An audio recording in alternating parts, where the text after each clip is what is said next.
Nul n'est censé ignorer la loi, alors parlant de la loi de Bisounours. Mais d'abord, combien de lois en France? Savez-vous combien de lois en France? Beaucoup. 10 000.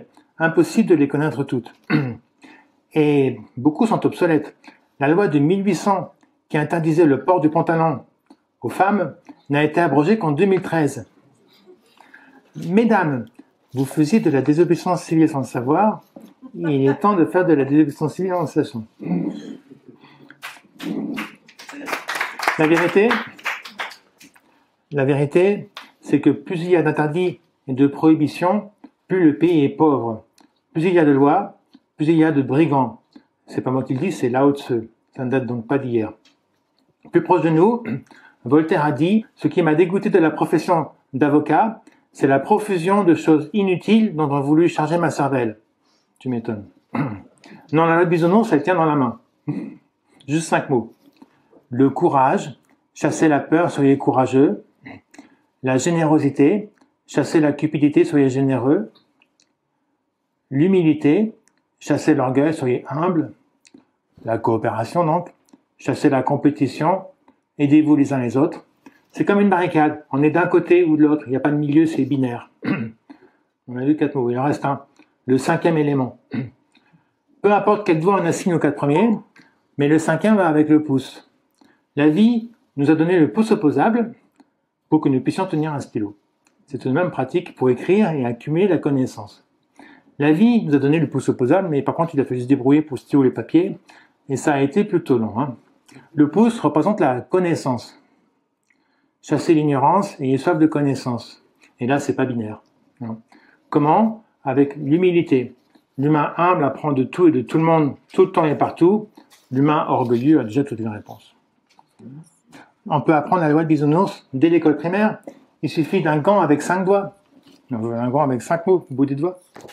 Hop, enfin 10 mots. D'un côté, la peur, la cupidité, l'orgueil, la compétition et l'ignorance. De l'autre côté, le courage, la générosité, l'humilité, la coopération et la connaissance. Et alors, on pourra vraiment dire « Nul n'est censé ignorer la loi » dès l'école primaire. Pourquoi c'est important de parler de ça? Parce que, comme l'a dit le défenseur de l'environnement Gus Speth, les plus grands problèmes environnementaux ne sont pas la perte de la biodiversité, l'effondrement des écosystèmes et le dérèglement climatique. Non, les plus grands problèmes environnementaux sont l'égoïsme, la cupidité et l'apathie. C'est pourquoi il faut une transformation spirituelle et culturelle. Les apathistes disent que la cause racine du mal est le capitalisme. Malgré tout le respect que j'ai pour elles et eux, je pense que les causes racines sont la peur, la cupidité, l'orgueil, la compétition et l'ignorance. Ce sont des forces bien plus anciennes et bien plus grandes que le capitalisme. En Chine, c'est l'orgueil qui dirige, c'est pas le capitalisme. En Russie aussi. Est-il vrai qu'on n'utilise que 10-15% de notre cerveau? Je pense que c'est vrai. Je pense qu'il est fait pour parler et écrire 10 langues.